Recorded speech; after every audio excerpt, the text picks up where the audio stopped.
आणि आता आपल्याबरोबर माझे दोन सहकारी आहेत, प्रणव पोळेकर आणि प्रफुल्ल पवार. प्रफुल्ल पवार त्या ठिकाणी सर्वप्रथम पोहोचणाऱ्या पत्रकारांपैकी एक होते. जेव्हा घटना घडली तातडीने त्या ठिकाणी प्रफुल्ल पोहोचले.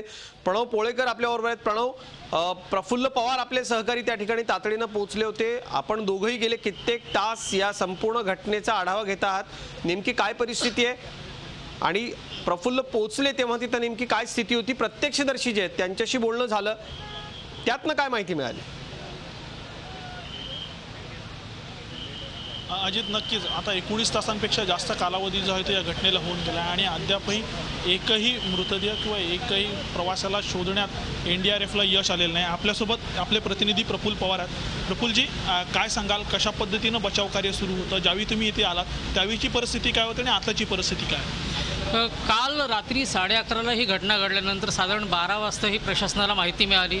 त्यानंतर इथं असलेला काळोख आणि जे पुराचं पाणी आलं होतं त्याच्यामुळे सकाळी उजाडेपर्यंत वाट बघावी लागली आपत्ती निवारणाचं काम सुरू करण्यासाठी. आणि सकाळी 7 वाजल्या उजाडल्यानंतर ज्या कामाला खरी तर सुरुवात झाली, मग त्यात जे आपली रेस्क्यू टीम आहेत त्या वेगवेगळ्या रेस्क्यू टीम आल्या. महाड MIDCतले ते अग्निशमन दलाचे कर्मचारी होते ते इथं पोहोचले. त्यानंतर जिल्ह्यातल्या 7 रिव्हर राफ्टिंगच्या टीम आहेत त्या इथं पोहोचल्या. त्यांच्या माध्यमातून दिवसभर इथं शोधकार्य सुरू होतं. NDRFच्या टीम ज्या होत्या त्या 4 टीम, एकूण मुंबईतून 2 आणि पुण्यातून 2 अशा 4 टीम इथं दाखल झाल्या.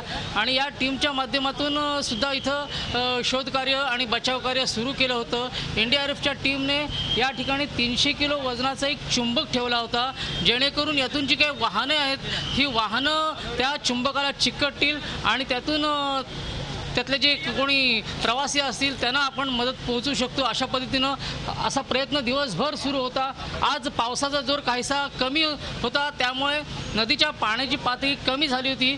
त्यामुळे काहीतरी हाती लागेल अशी अपेक्षा या वेगवेगळ्या यंत्रणा असतील किंवा प्रशासन असेल, महसूल प्रशासन असेल, अधिकारी असतील यांना होती. परंतु ही आशा काहीशी फोल ठरताना दिसते. आजचा दिवस संपत असताना प्रशासनाच्या किंवा कुणाच्या पोलिसांच्या असेल किंवा जी आपत्ती निवारण किंवा बचाव कार्य करणारी जी यंत्रणा आहे त्यांच्या हाती काही लागलेलं दिसत नाही आहे दिवसभरात, दुर्दैवानं. झी 24 तास रहा एक पाऊल पुढे.